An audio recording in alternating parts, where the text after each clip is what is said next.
Olá, seja bem-vindo ao nosso curso de FRS na prática. Um curso bastante completo, pensado aí para o nosso público, com 5 módulos. E nesse primeiro módulo nós vamos falar um pouquinho sobre o contexto do IFRS e vamos iniciar esse módulo com um bate-papo com 2 referências aqui na contabilidade. Eu tenho ao meu lado aqui o professor Sérgio Diudícibus e o professor José Carlos Marion.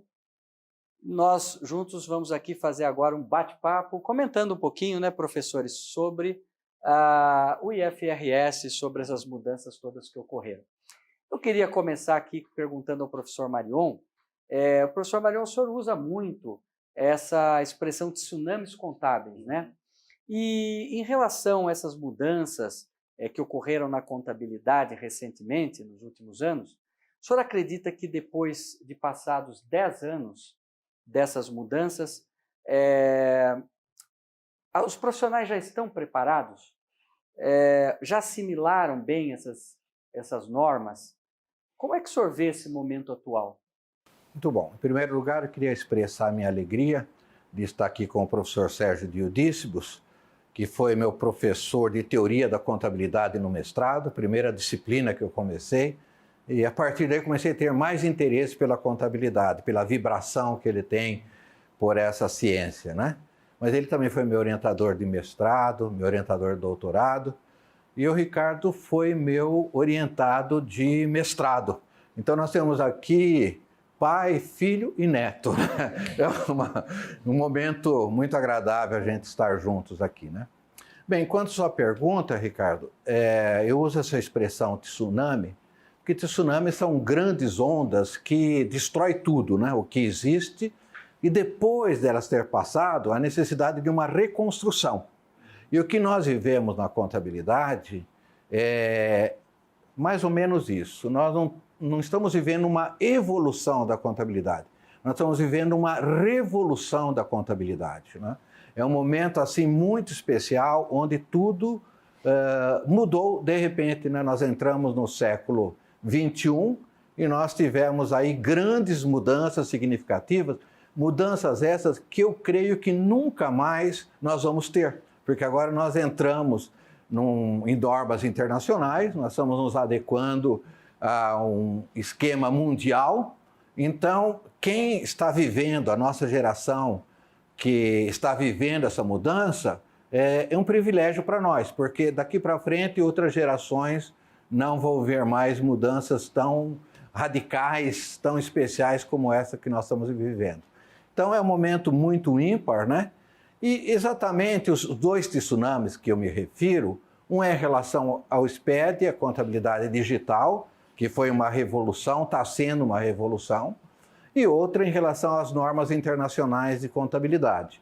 Em relação às normas internacionais de contabilidade, eu diria assim que um percentual muito pequeno dos profissionais contábeis absorveram até esse momento, ou estão absorvendo, né?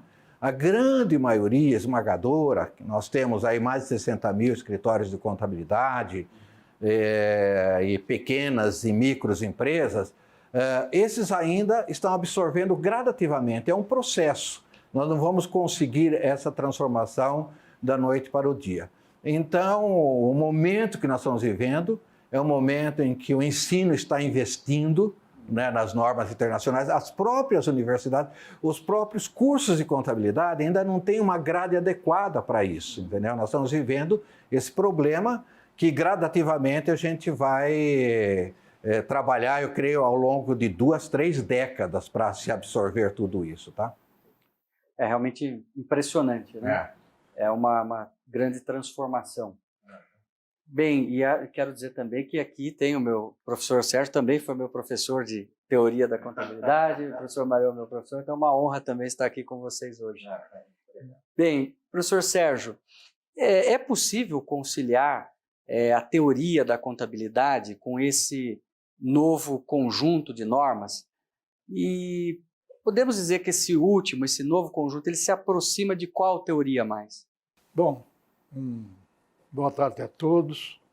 Muito obrigado pelas referências, que eu acredito serem mais devido à amizade que nós privamos há tantos anos. Obrigado, professor Rios, também por ter me convidado. Não teria uma pergunta mais fácil? Para começar, né? Para começar, mas tudo bem.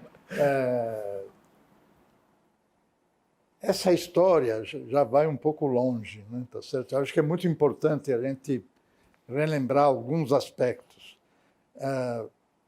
A mudança para a convergência contábil internacional, ela não é um processo simples. Não, agora vamos adotar as normas, né, e seja o que Deus quiser.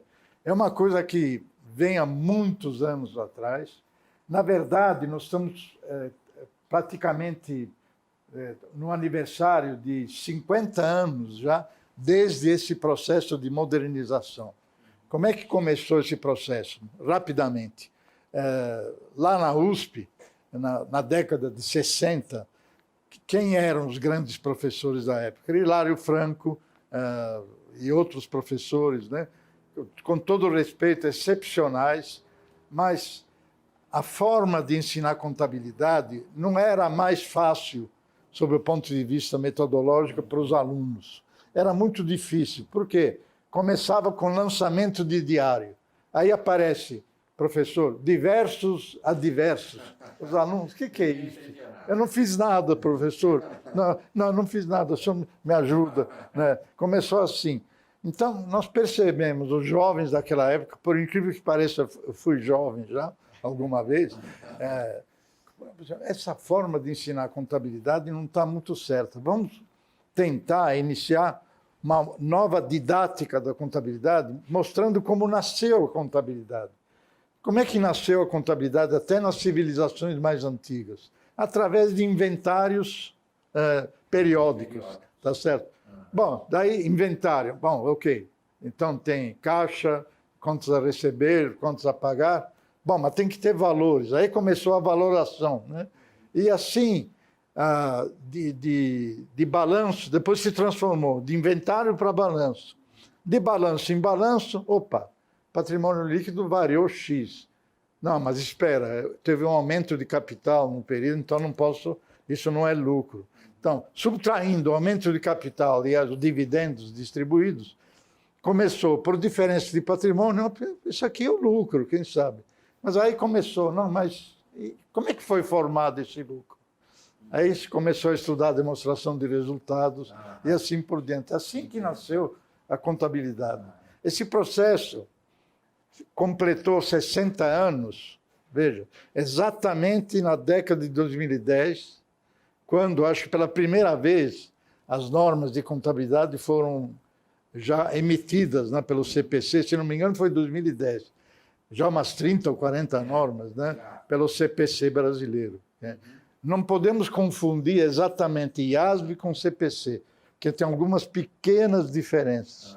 Por exemplo, o IASB admite, embora não seja uma prática preferida, como se diz, a reavaliação do ativo. As nossas normas do CPC proíbem a reavaliação de ativo. Por outro lado, as normas brasileiras, CPC, têm uma grande vantagem que obriga a demonstração de valor adicionado para as companhias abertas. O IASB não existe isso. Então, e tem pequenas adaptações, não é exatamente igual. Mas é claro que a base inicial são as normas do IASB. Então, foi um processo muito interessante. Começou com o professor José da Costa Bolsinhas, no início da década de 60. Foi ele que permitiu àqueles jovens assistentes daquela época, aos poucos, ir mudando a forma de ensinar contabilidade. Alguns chamam de revolução. Ela não começou com o conteúdo em si da contabilidade, mas com a forma didática de ministrar a disciplina. E depois, aos poucos, a gente foi verificando que a abordagem anglo-saxônica, americana naquela época, era muito mais importante para o usuário da informação contábil. Então, nós começamos também a aperfeiçoar essa parte. Isso aí foram décadas de várias gerações de professores trabalharam nessa área. Não podemos esquecer de alguns, né? Eu vou citar, por exemplo, um pouco antes do início da aplicação das normas do IASB e CPC, duas figuras muito importantes. O professor Nelson Carvalho. O Nelson Carvalho foi o primeiro presidente do board consultivo do IASB, primeiro brasileiro presidente do board. E o professor Eliseu Martins, que mais conhecia mesmo essas normas naquela época, e obviamente foi uma das pessoas que nortearam todo esse processo de uma forma extraordinária. Mas vários professores contribuíram com essa evolução. E, bom, mas você falou teoria. A gente procurava uma teoria diferente daquela da época de 1960, antes de a gente falar em convergência ou, primeiro, harmonização contábil. Esse fenômeno foi um fenômeno da convergência que veio logo depois, alguns anos depois, vários anos depois, mas a gente procurou, primeiro, uma forma didática de apresentar a contabilidade, e depois, uma forma mais avançada da contabilidade em si, favorecendo o usuário, né, mais do que outra coisa. Então, a evolução foi sistemática da teoria e, na verdade, a gente pode dizer que na hora da gente aproveitar essas normas internacionais, o fulcro básico da teoria exatamente era a mesma coisa. Só que, inicialmente, nós focávamos mais o FASB, certo? Porque o FASB começou, embora ter começado no mesmo ano, 73, tanto o FASB como o IASB, o FASB era mais conhecido no início. Por quê? Os membros do FASB trabalhavam tempo integral, o IASB demorou para adotar essa alternativa, tá certo? Aliás, o IASB era IASC, antes de comitê, depois virou IASB também. Mas, na verdade, o fulcro filosófico das duas orientações, né, é exatamente o mesmo. Aquele que é nossa teoria, que a gente construiu juntos, vários professores, já professavam. Tá certo? A teoria era a mesma coisa. Né? Perfeito.